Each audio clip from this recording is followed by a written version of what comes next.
Good morning, class 7. Welcome back to the second lecture where we will be continuing with the chapter Tracing Changes Through a Thousand Years. But before we proceed with the chapter, let's do a quick recap.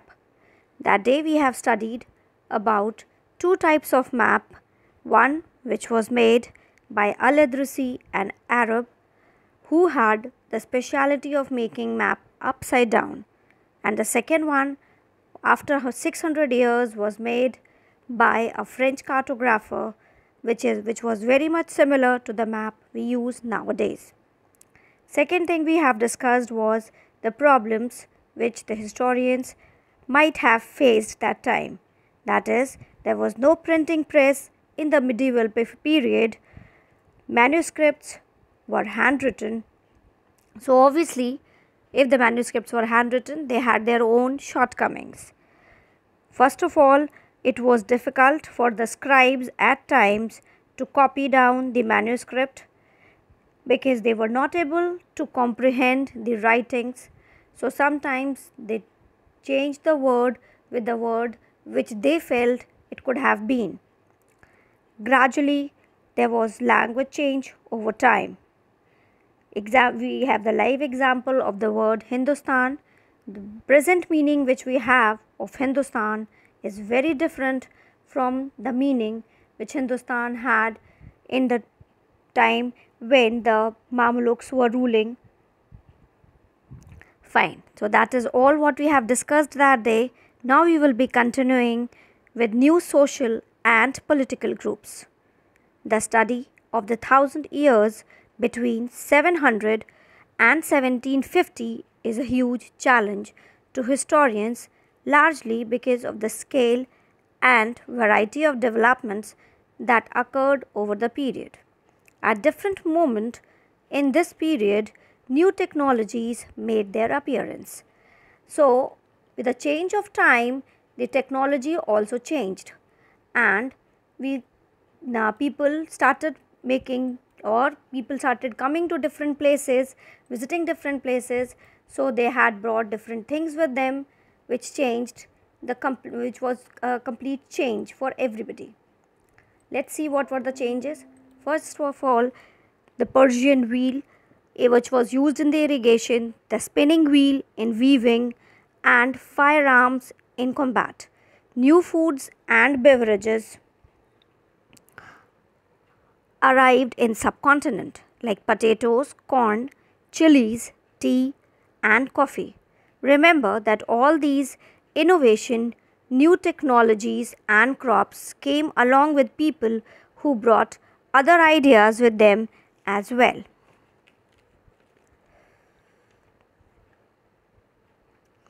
So when the people were coming, that is very obvious.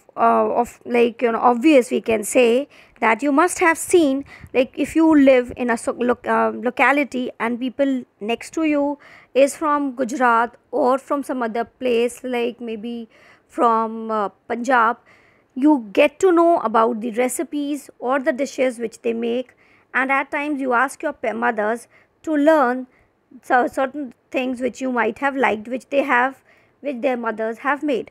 So this is the change which happens, and that change took place in the ancient time as well. They came along who brought other ideas with them as well. So they brought this change was a period of change which brought change in economy, politically, social and cultural changes as well. You will learn about some of these changes in chapter 5, 6 and 7. This was also a period of great mobility.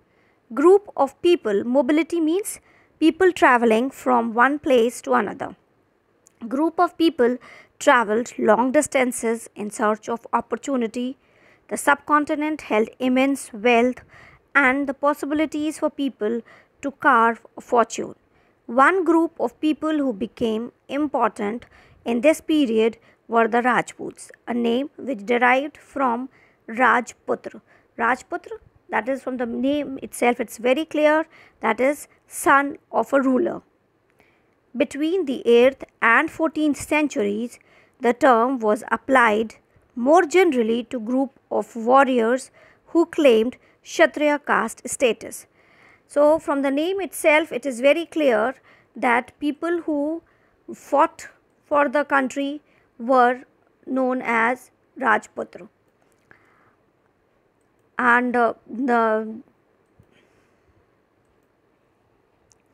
so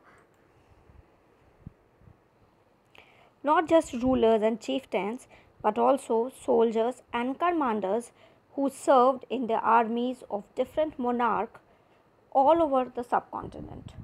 A chivalric code of conduct, extreme valor, and a great sense of loyalty were the qualities attributed to Rajputs by their poets and bards. Other groups of people, such as Marathas, Sikhs, Jats, Ahoms, and Kayast, a caste of scribe and secretaries, were also used the opportunities of the age to become politically important.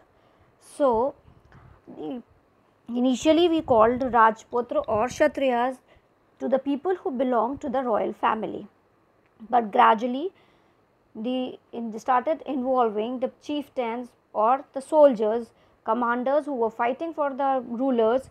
They were also called as Rajputs. They had their own code of conduct according to which they have to lead their life. They had to be very loyal to the nation, to the ruler, and these things we can read through in the poems which has been written in that time period. Other groups also came up, such as Rajput, who were especially, they were particularly from Rajasthan. Sikhs belong to Punjab, Jats Haryana, Ahoms from Assam, Marathas were from Maharashtra. Kayast is a new group which evolved in this period. Throughout this period, there was a gradual clearing of forest and the extension of agriculture, a change faster and more complete in some areas than in others. Changes in their habitat forced many forest dwellers to migrate. Others started tilling the land and became peasants. These new peasant group gradually began to be influenced by regional markets, chieftains, priests, monasteries, and temples. They became part of large, complex societies and were required to pay taxes and offer goods and services to local lords. Okay, so in this phase, what happened was that the forests were cleared, and because they required more land for the purpose of the agriculture. So a gradual change started could be observed, could be seen. There was change in the areas, in the lifestyle of the people who were living there. People who were living in the forest, that is, they were known as forest dwellers, they had to migrate. Some of them who still continue to live there, they started practicing agriculture, that is, they started leading a life of a farmer, that is a peasant. Then new peasant groups also evolved, and gradually they were influenced a lot by the chieftains, the monasteries, and the temples which were there. They became part of large complex societies and were required to pay taxes and offer goods and services to local lords. As a result, significant economic and social differences emerged amongst peasants. Some possessed more productive land, others also kept cattle, and some combined artisanal work with agricultural activity during the lean season. As society became more differentiated, people were grouped into jatis or subcastes and ranked on the basis of their backgrounds and their occupations. Ranks were not fixed permanently and varied according to the power, influence, and resources controlled by members in the jati. The status of the same jati could vary from area to area. So, what happened was that new technologies which had evolved in this phase, the changes came up, people started moving from where they were living to different locations, and then came up these new jatis, that is new subcaste, and they had their own, they were ranked accordingly. Some of them who practiced agriculture during the time of the lean period, that is when the agriculture is not practiced, they practiced some artisanal work just to fulfill their needs. And one more important thing which we have to talk about is that the status of jati, that is a person who is getting importance at X place, is not necessary like X caste, X jati who is getting importance at a place, is not necessary that if he moves to other place he will get the same importance, because it depended on the power and the influence which he had over the people of his jati. Okay. Jati framed their own rules and regulations to manage the conduct of their members. These regulations were enforced by an assembly of elders described in some areas as the Jati Panchayat. But Jatis were also required to follow the rules of their villages. So these Jatis who have evolved, they had their own rules and regulations, and they had to follow those rules and regulations. There were Jati Panchayat who kept a track that the people of that particular caste are following the rules and regulations. Otherwise, some action could be taken and the punishments were given. Large states like those of the Cholas, chapter 2, Tughlaqs, chapter 3, or Mughals, chapter 4, encompassed many regions. A Sanskrit Prashasti, see chapter 2 for an example of a Prashasti praising the Delhi Sultan Ghiyasuddin Balban, who ruled between 1266 to 1287, explained that he was the ruler of a vast empire that stretched from Bengal in the east to Ghazni in Afghanistan in the west, and included all of South India, that is the Dravidian area. People of different regions, Gauda, Andhra, Kerala, Karnataka, Maharashtra and Gujarat, apparently fled before his armies. This means that Ghiyasuddin Balban, who was a very powerful ruler, he initially was there, he was the prime minister and for 20 years, and then he took over and he became the ruler, and people he had captured his empire stretched from Afghanistan in the west to South India. So you can see that empire was huge, and people who, when his armies reached those places, people fled away, left those places and ran away. Apparently, his historians regard these as exaggerated claims of conquest. At the same time, they try to understand why rulers kept claiming to have control over different parts of subcontinent. Okay, yes, one more thing here, Prashasti. Prashasti is something which was written on some pillars or on the rocks, and that was in the praise of the ruler. Okay. So here historians believe that sometimes these Prashastis, they were exaggeration, too much they have claimed about the conquest which their rulers have made. Now, language and region. In 1318, the poet Amir Khusro noted that there was a different language in every region of this land. Sindhi, Lahori, Kashmiri,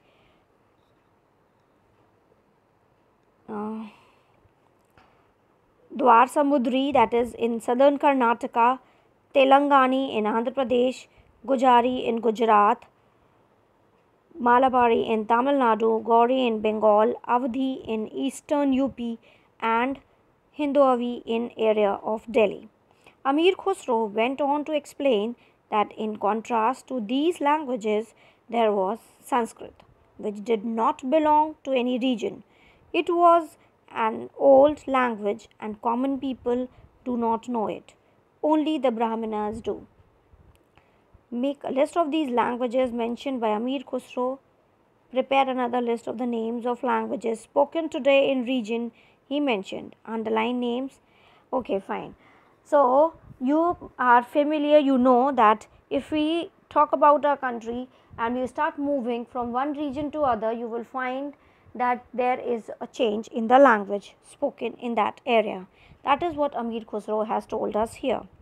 But important thing which we should remember here is that he said that Sanskrit did not belong to any particular region, but people belonging to Brahmin caste, they had the, like, you can say, the right over this language, and they were the ones who knew this language. Common people were not authorized or were not very much using this language. By 700, many regions already possessed distinct geographical dimensions and their own language and cultural characteristic. You will learn more about these in chapter 9. They were also associated with specific ruling dynasties. There was considerable conflict between these states. Occasionally, dynasties like the Cholas, Khaljis, Tughlaqs, and Mughals were able to build an empire that was pan regional, spanning diverse regions. Not all these empires were equally stable or successful. Compare, for example, table 1 in chapter 3 and 4. Why was the duration of rule of Khilji and what was the duration of rule of Khalji and Mughal dynasties? Okay, so in the next few chapters, we will be studying about these coming dynasties. You will be studying how they ruled, for what time period they ruled in our country, and who were the popular rulers. Okay. Of the big and small states that had ruled over. When the Mughal Empire declined in 18th century, it led to re-emergence of regional states. But years of imperial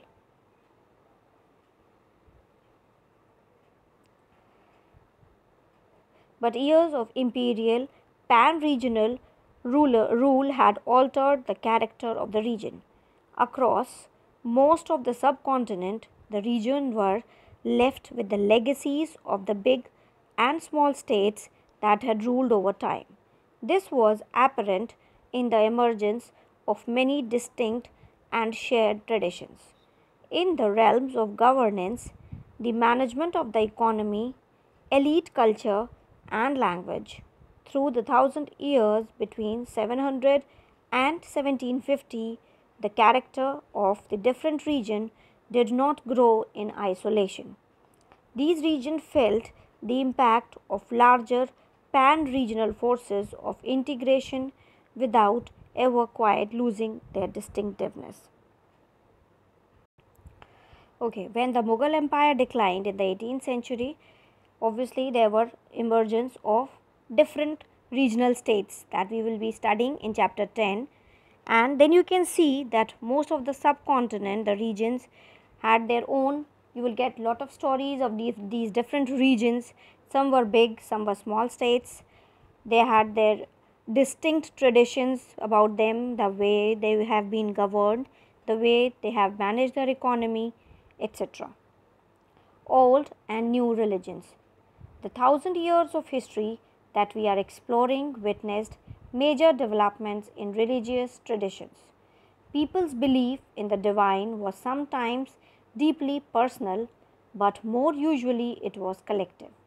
Collective belief in a supernatural agency, that is, religion, was often closely connected with the social and economic organization of local communities. As the social world of these groups altered, so too did their beliefs. It was during this period that important changes occurred in what we call Hinduism today. These included the worship of new deities, the construction of temples by royalty, and the growing importance of Brahmins, the priest, as dominant groups in society. So, we have been here exploring here or witnessing or studying the development, the changes which occurred. So, obviously religion also played an important role. From now here they collectively started believing in something like which is supernatural, and that is religion. Collectively they started believing that whatever is happening is due to that supernatural power, and the social world of these groups, they completely started believing in the religion. It was during this period that changes occurred, according what the changes which are very much similar to what we call Hinduism today. Like we worship different deities, many temples were constructed in that period, and growing importance of Brahmins, that is the priest, who was the dominant group in the society. Their knowledge of Sanskrit text earned the Brahmins a lot of respect in society. Their dominant position was consolidated by the support of their patrons, new rulers searching for prestige. So, the Brahmins had the importance. This is one fact you can say which was there in ancient India also, which continued till the medieval period, that is, the Brahmins had their own importance. And that importance was because they had the knowledge of Sanskrit, and you can say that they in a way had the copyright over Sanskrit. It was not easy for the common people to learn this language. So therefore the Brahmins had the dominance over the society. Then they had the patrons. Patrons could be the rulers, the wealthy people who supported these, who can support maybe a person who is good, who's a craftsperson, a person who writes, who is a poet. A patron can support anybody. So these patrons supported these Brahmins as well. One of the major developments of this period was the emergence of the idea of bhakti, of a loving personal deity that devotees could reach without the aid of priest or elaborate rituals.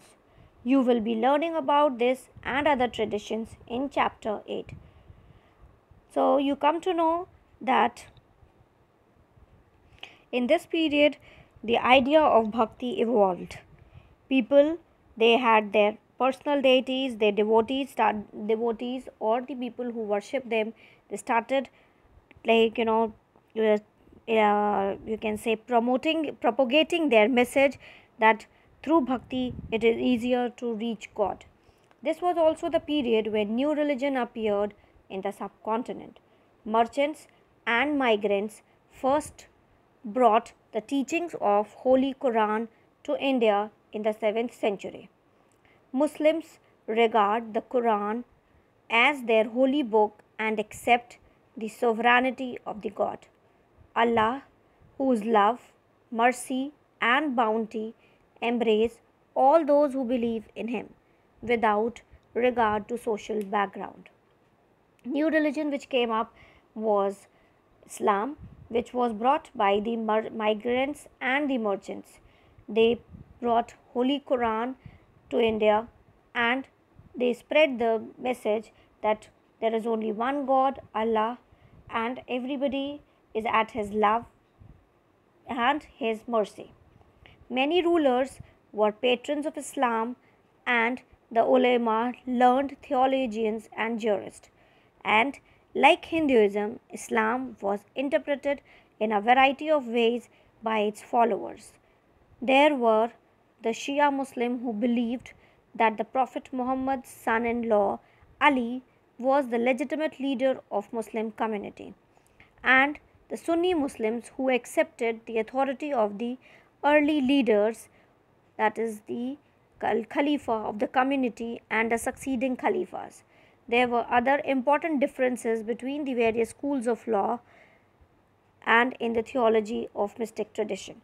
Okay, so we all are aware that there are two groups in Islam. One is Shia and the other group is known as Sunni.